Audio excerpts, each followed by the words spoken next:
Ever since things heated up in Wano, the conversation has centered on drawing comparisons and parallels between Wano and Thriller Bark. That in itself is not surprising, and one might even say it is expected.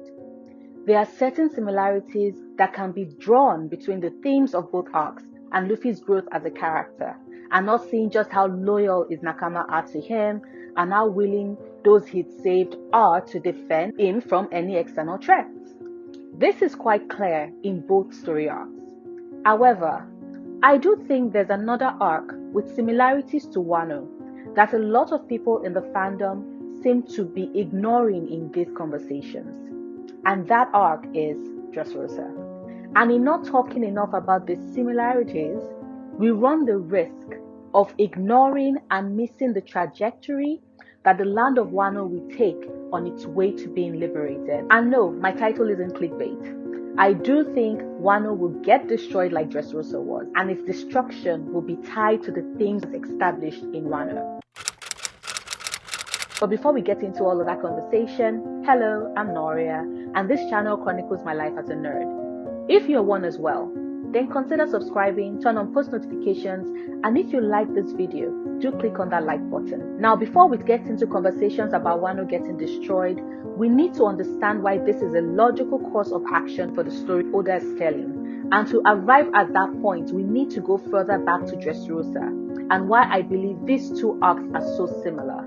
Starting with before the Straw Hats entered either island, with them forming alliances prior to their infiltration. In the case of Dressrosa, it was the pirate alliance with the Arts Pirates led by Trafalgar D. Waterlaw, who was personally invested in taking Doflamingo down. For Wano, it was the Ninja Pirate Mink Samurai Alliance that was formed in Zou, with Kozuki Momonosuke as the leader of the Ninja Mink Samurai part of that coalition, who in his case was just as personally invested in taking Kaido down. Of course, there's also the fact that although the first time Kaido was mentioned was in Thriller Bark, which a lot of people have mentioned in their comparisons, however, Punk Hazard was when Law and Luffy created the alliance to take down Kaido, which, yes, I know wasn't Law's actual plan, but Luffy didn't know that, and he was quite determined to take down all the Yonkos, starting with Kaido, and Zou was where the Ninja Pirate Mink Samurai Alliance further sealed that vow to take down Kaido and free Wano. Now, why was an alliance needed for these two islands?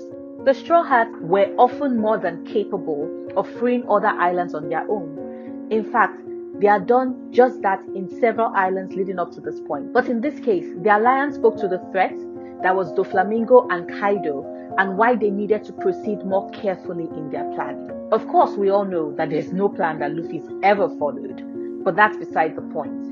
Yes, baby. The threat that is Doflamingo and Kaido and their respective crews couldn't all be faced by the Straw Hats.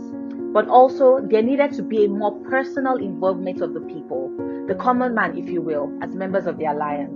Which is why Dressrosa eventually had the Tontatas, the toy soldiers, the former fighters of the Colosseum, and even the people of Dressrosa themselves joined the alliance to take down Doflamingo and his family. With Wano, a lot of the involved parties had already joined the alliance in Zou, but eventually the Yakuza joined. Then Tama, Komachio, the Kid Pirates, Mako, Yamato, Izu, and X-Drake.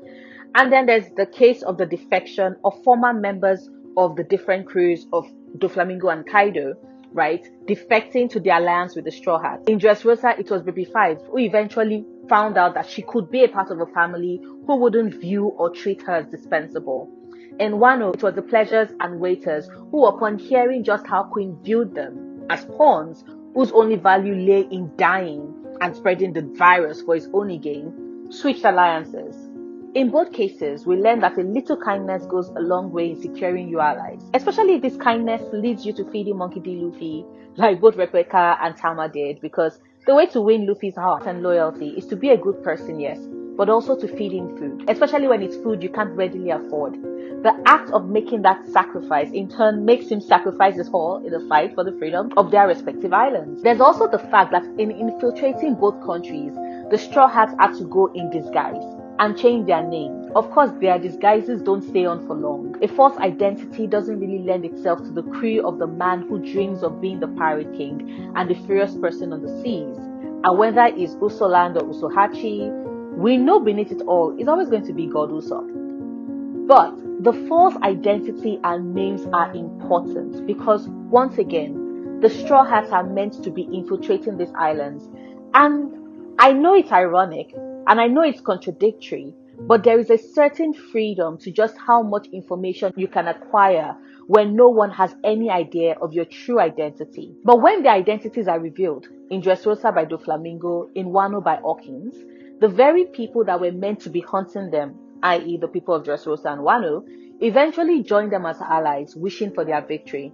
Because when it's all fully stripped away, what is left is the clear understanding for the people of these two islands that these pirates are different from the rest of their kind, that they will be willing to fight and defeat the tyrannical rule of their own kind to free a people who want to be free and are willing to fight for that reality. It also makes perfect sense that it's in Dressrosa that we are first introduced to Kanjuro and his close bonds to Momonosuke and Kinemon, and that it's in Wano that his true affiliations are revealed when he backstabs them and states his disdain and hatred for the Kozuki clan and his apathy towards his friends and fellow Kozuki retainers. Of course, Kanjuro's false identity would first be revealed to us in Dressrosa, the island of love, passion, and toys.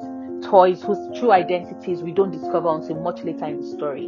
And of course, Kanjuro's true identity will be revealed in Wano with its samurai and the honesty of their blades and their samurai way. The parallel in the fact that when we first discover him hiding in Dressrosa, he creates his avenue of escape by bringing to life a terribly drawn bird that can barely carry himself and Kinemon, with when his true self is revealed in Wano, where he creates his avenue of escape by bringing to life a remarkably well-drawn bird, so well-drawn in fact that Kinemon had to compliment him on it, that easily carries himself and Momonosuke. I'm certain that this parallel is surely not lost to anybody. And then there's the fact that both rulers of Dressrosa and Wano turned the significant part of the country into their base for manufacturing and smuggling weapons and making backdoor black market deals.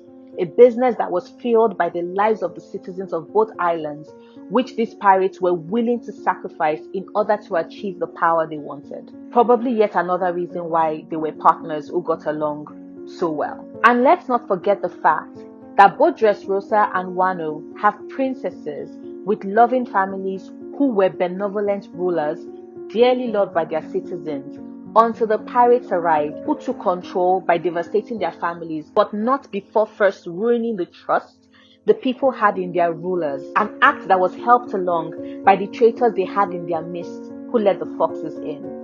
In Dressrosa, that was Monet, who faked being a loyal servant to the Riku family until she revealed her true self and loyalty to Doflamingo. In Wano, this was Orochi, who, just like Monet, faked his role as a servant loyal to the Kozuki clan until he had the backing of the pirates he had allied with, and thus could reveal his true self and backstab the family. The princesses in turn had to perform for the entertainment of these pirates, and in some cases assume another identity and pretend to be loyal to the ones responsible for the destruction of their family whilst they bid their time. For Rebecca, that meant being a gladiator in the Colosseum. For Viola, she became Violet and joined the Doflamingo family. For Iori, it meant becoming Komurasaki, the Oiran, who feigned being interested in marrying Orochi whilst performing for the very group of people who murdered her parents, destroyed her country, and led to her brother possibly being lost to her forever. When you look at it, both arcs centered a lot of characters biding their time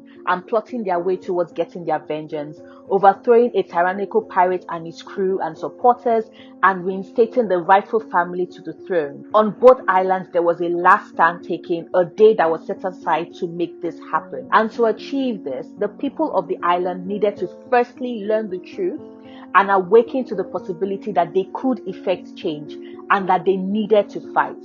Which is of course where Luffy and the Straw Hats then came in. After all, fighting for people's freedoms is what they do. Not like they set out to make that happen. It just does. But in all the fights, there's a role the people themselves play. If they aren't chomping at the bit, desirous of their freedom, there really isn't much Luffy and the rest of the Straw Hats can do. There's a point when it's necessary for the people themselves to pick up whatever weapon they can find and fight. But in fighting for their freedom and their lives, there also comes a point when they have to save their country, fight for their country in a more physical sense. We see this happen when Doflamingo puts Dressrosa in the bird cage and sets a ticking bomb on everyone within the cage dying after a certain time frame. At a point, the citizens of Dressrosa join Zoro, Frankie, the Tontatas, the fighters in the Colosseum, and the naval officers in pushing back against the strings in a bid to save and preserve their country. In this act of moving from the passivity of awaiting death to taking an active role in deciding that even if death is coming, they are going to fight like hell and push back against it to hold it at bay for as long as they can, the citizens of Dressrosa put their lives and the lives of the others in their country in their own hands and chose yet another way to fight back. But of course, we know that in pushing back, they didn't really stop the destruction of the island. It brought them their lives, yes, but the damage to the island itself was still devastating. And yet, the people of Dressrosa weren't really upset. In fact, Oda didn't portray this destruction as being a loss or even a sour note to the victory of Luffy and the Straw Hats winning their fight against Doflamingo and his family. The question to ask is why? And the answer is in the literary device of symbolism and its role in the story, which is often to give further depth to themes the writer seeks to employ. The symbolism of the destruction of Dressrosa wasn't merely the physical representation of just how close the island came to being destroyed, or the fact that the bird cage was an open manifestation of the cage the citizens had lived under, a cage that was slowly suffocating and killing them until Doflamingo was defeated by Luffy and they were finally set free. Although all of these are true, the destruction of Dressrosa was tied to what we first experienced upon our first glimpse of the island. It looked prosperous, vibrant, filled with laughter and joy and passion. But we later found out that it was all a lie. Sadness and loss was woven into the fabric of Dressrosa's society. It hummed and thrummed beneath the surface until the Straw Hats and their alliance came barging in and broke that illusion. This fake illusion of Dressrosa wasn't representative of what it looked like underneath the surface, especially when you consider that this fake Dressrosa was built off the blood and sweat and forgotten memories of the people trapped underneath it all, beneath the refined upper layer that people saw, that visitors saw when they first came to the island. This was why the bird cage and the destruction it wrought was essential. The trenches it dug in the ground is representative of the scars the citizens bore on their souls for the decade of Doflamingo's rule, and why after his defeat they came together in rebuilding their country and forging forward with their future. But for a while, those scars will stay. It's a reminder of what they've been through and what they've overcome. And if we follow the same similarities and parallels in the story between Dressrosa and Wano that we've had so far, then Wano would experience that as well. Unlike Dressrosa, where we had the seedy underbelly of the weapons and black market trade that powered Dressrosa and gave Doflamingo the power he needed, underneath the clean surface image of the Dressrosa visitors and newbies to the island saw, Wano is a bit different. Its own dark secrets, instead, form a circumference around the one part of Wano that's been allowed to grow and flourish and remain beautiful and vibrant and lush. Although the people, just like in Dressrosa, hid their pain and fear beneath a veneer of smiles. I am of course referring to the flower capital, a place that is so far apart from the rest of Wano that it feels like you stepped into an utterly separate country. But this country will soon be destroyed because there's a need to strip it of the lies it held, the lies that the people of Wano are happy under the rule of Orochi and Kaido. The luxury that is the flower capital stands in stark contrast to the rest of Wano, and for the entirety of Wano Kuni to heal, there's a need to level the playing field, to have the flower capital reflect the truth of the people of Wano and their experience. And for that to happen, a part of Onigashima will crash on the capital in order to fully explore that theme, that the people of Wano will need to be united to protect the more vulnerable in their midst and keep the casualties to a minimum, that the citizens of the flower capital need to join the rest of Wano who have tossed in their hearts in support of the raid succeeding, in wishing for the success of the raid, and fighting for their lives and for the future of Wano. That the people of Wano would see that destruction, that devastation, as proof and evidence of what it is that they've experienced. The devastation is going to be the final catalyst in making that happen. For Wano to heal, the flower capital and its vestiges of Orochi's 2 decades rule must be destroyed. And if Oda is still interested in drawing the parallels with Dressrosa, it is at that point that Luffy will bust out the final move that will finally put down Kaido once and for all, which will then bring the story full circle. And if there's one thing we love about Oda's writing, it's how he always does just that, isn't it?